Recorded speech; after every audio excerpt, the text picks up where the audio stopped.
Hey, welcome to Dream Aloud with Kendra. It's a podcast for Black women who want to live limitless lives. Be inspired by others who have dared to step outside of their comfort zone to live their hopes and dreams and passions. Now let's get started because life is way too short not to live the way that you want. Hello, everyone. It's another Tuesday, and I'm here with another guest whom I met in my mastermind class. We were in a breakout session, and I was telling her about how I was doing this podcast live stream about phenomenal women who pivot, who make the life altering changes to live the life that they want so that they can live, work, and play their way. And after we had a conversation about the things that she did, I decided that I absolutely need this lady on my interview session for second acts. And I just want to tell you a little bit about her and why I wanted to bring her on. She interrupted her college career to get married and have children, and then returned to get a bachelor's degree, a graduate degree, and got her PhD the same time that her youngest child graduated from high school. And so now for her, I won't say it's her second act. She said she's done many acts, so it's maybe her fourth, seventh, I don't know, act. She is now a social entrepreneur. And you left academia, and this is what you're doing now. And I'd like to introduce to all of you Miss Dr Bledsoe. She is a PhD, so I should say Dr. Bledsoe. Welcome. Thank you so much for having me, Kendra. It's a pleasure to be here with you today. I am so glad that you could make it here. So tell me a little bit about why, because I'm in academia. Everybody that knows me know that I've been in academia for almost 30 years, and it's a good place to work. You have weekends off and holidays. What what made you, or what was the catalyst for you to make that pivot and leave academia and start a business of your own? Well, now that's a good question. And I think to explain why I left academe, I have to explain how I got to academe. Okay, let's start with that. um, so as you mentioned, I had a very circuitous route to academe because I got married early and had all these kids. And so once you have four kids in the space of 5 years Wow. and become a stay-at-home mom, it's really hard to imagine sort of getting back in the groove of academe. And so I really decided to finish my degrees when I had been teaching music at a private international prep school. Mhm. I'd been teaching the after school program, and I had been accompanying all the performances. And then they said, well, we need a music teacher for the school day because our music teacher just left. And I've been doing much work with the kids, but you don't have a degree. You don't have a bachelor's degree. So at that point, I was like, okay, let me go back and get my degree. And I kept on going. So by the time I get my PhD and I'm ready to potentially go into academe, I've had decades of experience teaching youth. And that's really my heart. And so Mhm. I'm trying to really figure out, do I want to do academe? And then the Mellon postdoc opens up at Brandeis. And I've got colleagues all over the country saying, Georgie, your name is written all over this postdoc, right? Mhm. Mhm. So I throw my name in the hat and I get it. Wow. Um, and then after the 2-year postdoc, I taught at Tufts for a year.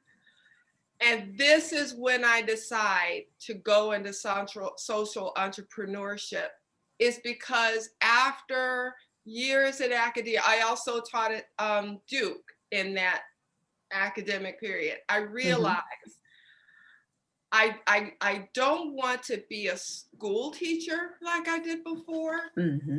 I don't want to be a professor like I've been for a few years. I need to find a way to combine these two. I want my scholarship to count toward real children in real ways.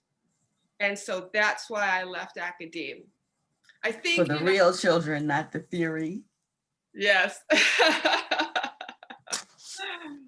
Theory is good and someone has to do it, but that's nice that you wanted to make sure that you made a difference in the community. And is your program global? So when I first left academia, I started a nonprofit organization. I was in Boston. It was called Boston Urban Music Project. And it was wonderful. We ended up doing programs about 8 different schools. And then that whole recession thing hit around 2008, 2009. So I ended up moving back to North Carolina. I got my PhD at Duke. I ended up moving back to North Carolina and bringing the nonprofit with me. And so, it's the nonprofit that in a lot of ways catalyzed the work that I do now. So the work that I do now, it's called Bow Bow Tree, and it's not a nonprofit, it's a for-profit, it's a consulting company. And the goal is to really impact educators, to reach educators. So I'm not doing work in the classroom with kids anymore. But you're teaching other people to do the work in the classroom with your kids, correct? Exactly. And so basically you're doing a lot of what I do is the each one teach one. I love that. It's community. So you're teaching other educators in music how to pass that on. And it's Afrocentric music, correct? Afrocentric? Yes, Afrocentric. I mean, so it was in the 60s that the term Afrocentric came to currency. It was Molefi Asante that wrote the book. And so lately, the term Afrocentric is gaining a lot of currency for 2 reasons.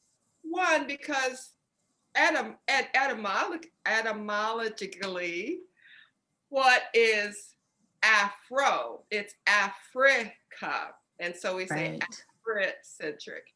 But even more important than that is the term Afrocentric tries to contextualize the work that Asante did in a much longer history of putting African descended people at the center of work about them. So that's why we use the term. So I will use Afrocentric moving forward because I like that. Is your curriculum just for schools? So let me talk a little bit about what it is that this is about. Because when you say curriculum, there's 2 ways that I look at that term curriculum. Okay, so the idea here is that we've been, as music educators in the classroom, we've undergone all these shifts over the years, right? We've had traditional American music education, which is very Eurocentric, and a lot of people have been trying to do something about that. So the first effort was multicultural. And we brought, music from China and all these different places to give kids a little slice of what was out there. And it was really about cultural, intercultural competency. So then it became clear that we've got a lot of Black and brown kids increasingly in our classroom but their cultures aren't really being represented. And we know from research that we need to mirror for children so that they understand that their culture has value and they have value. And so the latest iteration of this is called cultural responsiveness or cultural relevance, where the teacher is really looking at all these different kids and all their different backgrounds. And so I'm like, hold on a minute here.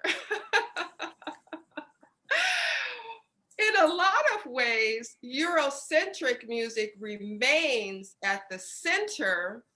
And then for specific groups of kids, there's more emphasis put on their cultural background. But, my question is, well, should we really leave Eurocentric culture at the center? I mean, we are Americans, right? We're not European, we're Americans. So if we want to respond to the cultural milieu of every child, then we really want to help them to understand what it is to be Americans. And so a huge part of what American music and American expressive culture is founded on is Afrocentric music.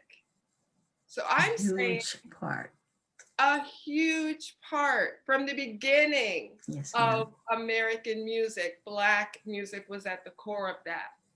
So I'm saying, why don't we begin to counterweight this Eurocentric paradigm with an Afrocentric paradigm so that all kids can understand the importance of Black music to this culture. So when we say Afrocentric, we're not talking about something just for kids of African descent. We're talking about something that's important for every child in this country to understand and know. And so the way you reach kids is through teachers. Right now, the teacher training programs are Eurocentric. And so we have to really begin to me, it's exciting work because it takes time, it takes research, it takes conversations to begin to really explore the depth of this Afrocentric music education paradigm. And representation is just so important that we need to go back to say, this is Afrocentric music. I shouldn't say this, but I had a boss. I was in his office, and I should talk about this later, but he was playing rock music and I was singing the song. And he says, oh, I have some music for you. And he changed his station to R&B. And I looked at him and I said, really? And he said, yes, my kids, they're into Black music too. I said, well, the music you were just playing was Black music as well. The rock was Black music as well. And he looked at me strange, and I was like, yes, that is Afro. I said Afro, but I should now say Afrocentric. He's no longer my boss, and I'm glad, but just to actually do that lets me know that what you're doing is very important, because this was a 50-something-year-old man who had no clue that the basis for all that was Afrocentric. Absolutely. He took a Zumba class. The teacher is saying, where do you think this came from? Where did you think that came from? And they're making all kind of guesses. And no one ever said Africa for the drums. Those are African drums. And we need the world to know that, especially in the classroom. Representation is very important. If we don't have it, then it's overlooked. So I'm glad that you're doing that work. I do want to ask you a question about sacred songs. I was looking at your website and the sacred songs, and you have a course on 10 Black sacred songs that all Americans should know. Absolutely. So I'll let people go to the website and look at that article as well as the blog and order if they want to. But can you tell me a little about sacred songs and why there are certain that everyone should know? Absolutely. So I came up with, so this sort of started when I was teaching at Brandeis. My Okay. dissertation was written on the Gospel Music Center in metropolitan St. Louis area, because that's where I come from. And Okay. so when I was teaching at Brandeis, it started to become really clear to me that everyone was calling the whole of Black sacred music gospel music. If it was spirituals, they called it gospel music. If it was hymns, they called it gospel music. And and for me, there are just so many kinds Mm-hmm. of Black sacred music. And so I wanted to find a way to help people to see all this variety and all the different meanings that the different kinds of Black sacred music have within Black culture and within the larger American culture. And so that's how that idea came up.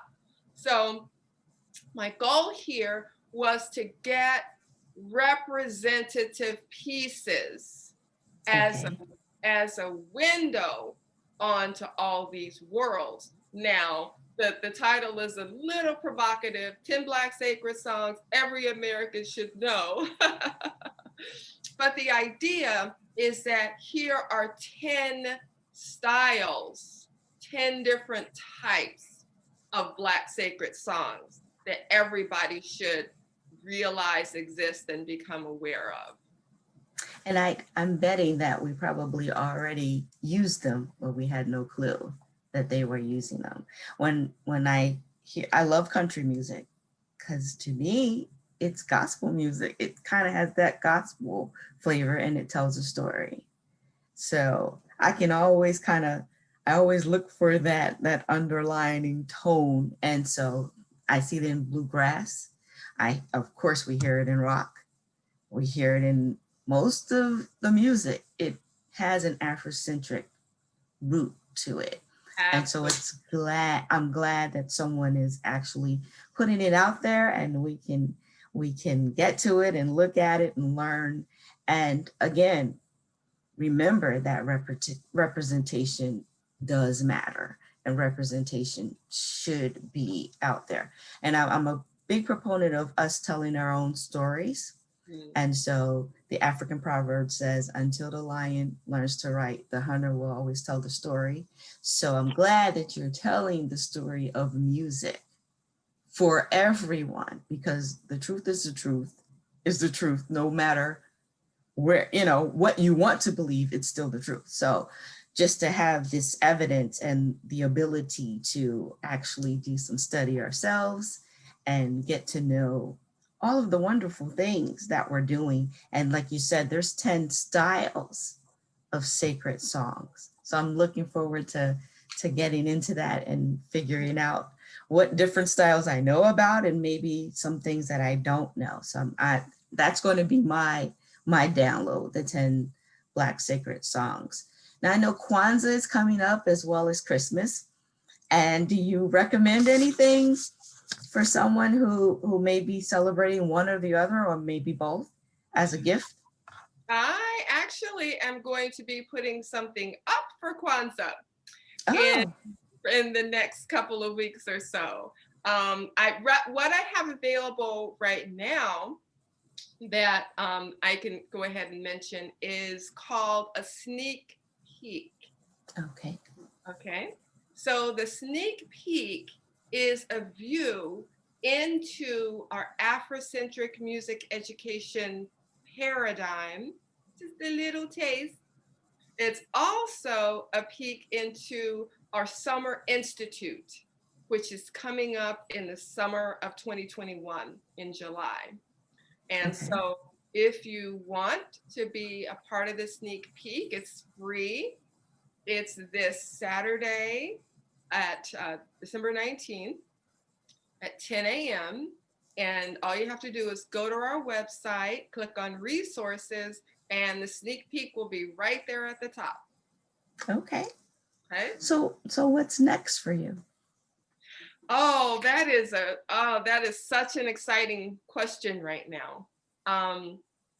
So what we primarily do is professional development workshops with schools, school districts, and teachers across the country. I mentioned the Summer Institute. So I actually have a hybrid business. I have a for-profit side and have a nonprofit side. So the Summer Institute is happening on the nonprofit side.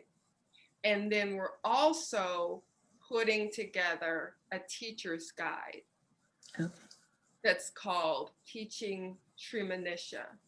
And this is where the two come together. So teachers from all over the country will be able to attend the Summer Institute because it's fully virtual. And we'll have the registration up this weekend. And they'll also be able to get the first of its kind teacher's guide that's grounded in our Afrocentric music education framework and paradigm. They'll be able to get it at the Summer Institute. They might be able to get parts of it before or some of it before. We're working on that. We haven't set our release date for it. Okay. We're getting close. So those are some of the things that we're really excited about in 2021. Okay, great. So I know what happens is they make a plan and they follow the plan.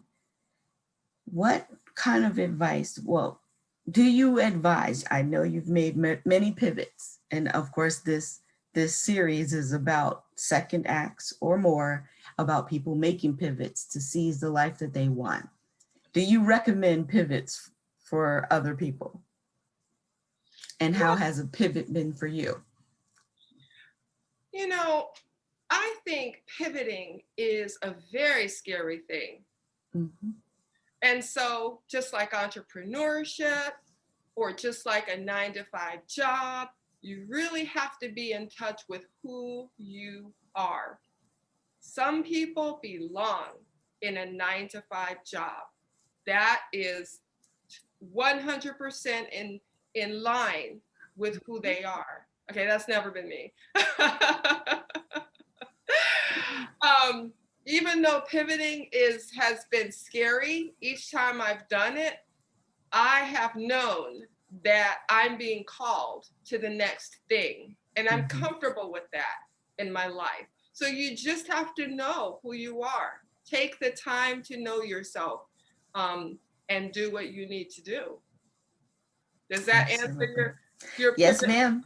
It does, and there are certain people that I think folks are afraid to pivot and they know they're being called, but they want to make sure that they stay in their comfort zone. So this series is really about, if you know that you're being called, if you know that there's more, or you feel that there's more, then you need to step outside of your comfort zone and do what you need to do to make the changes to live the way that you know that you should be living.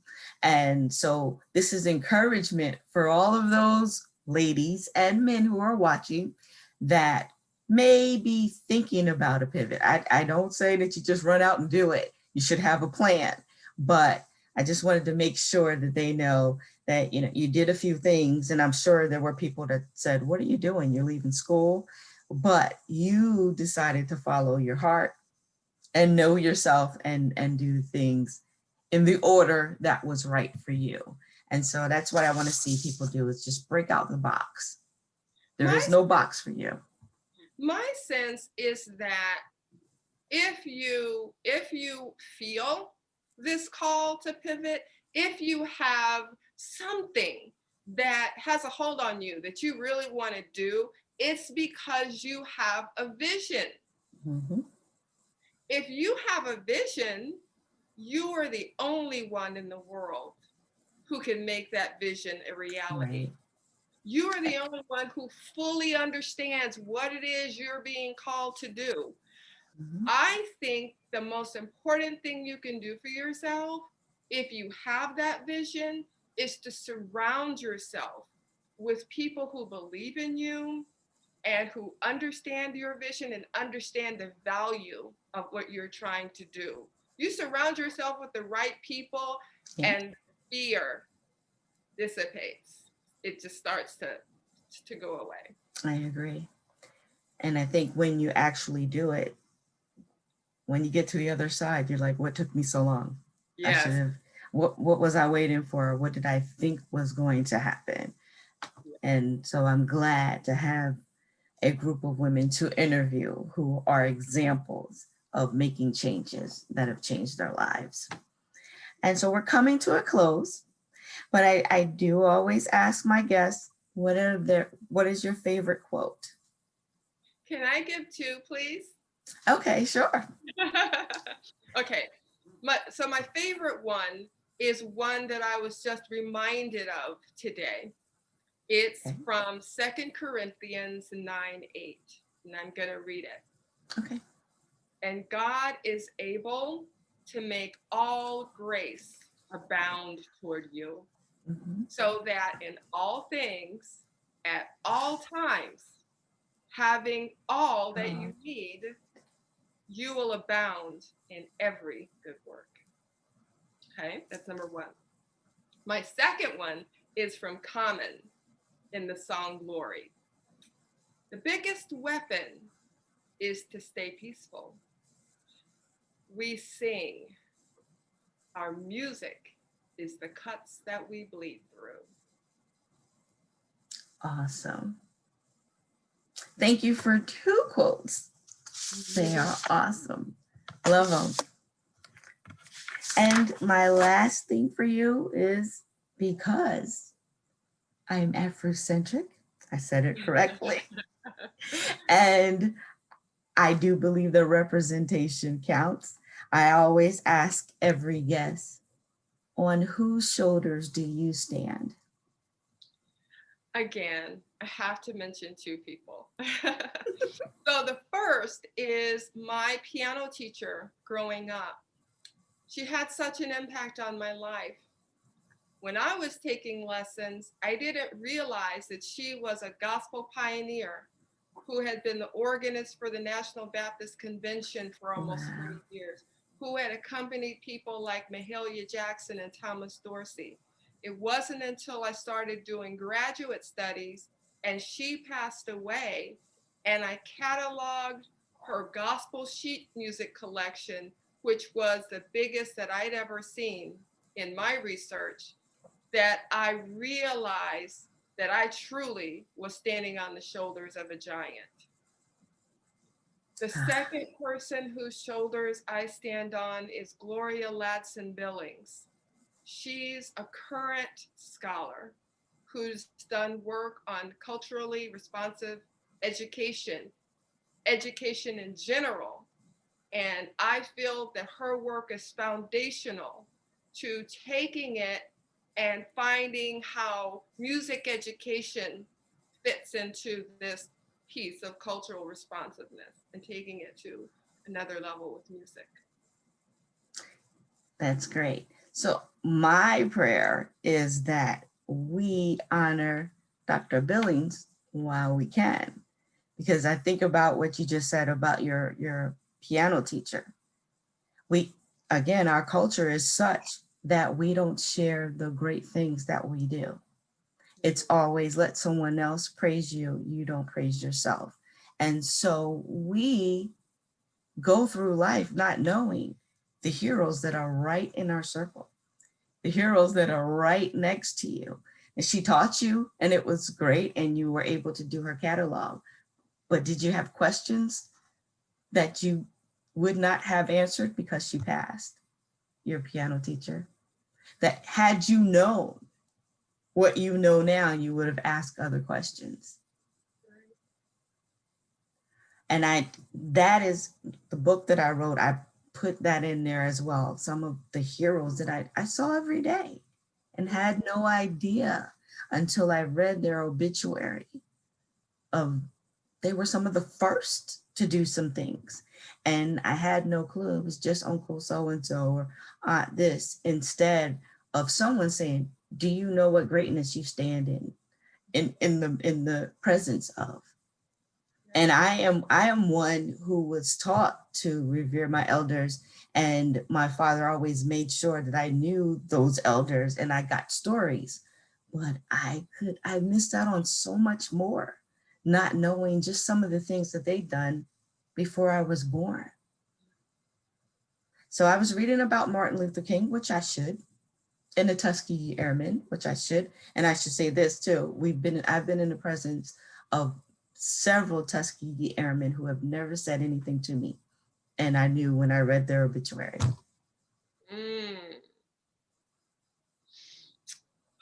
And they don't think that they should say that, but somebody should say something.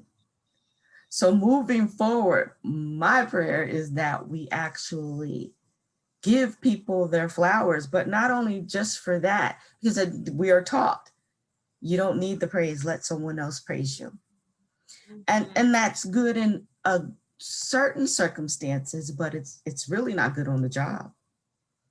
I had to learn that, you're doing a good job, but you need to put that on your resume. You need to put that on your performance evaluation, but we're not taught that. But it's also a way that your children will know in whose presence they stand and what's expected of them. We're looking here and there, and she was right there on the piano stool next to you. That's right.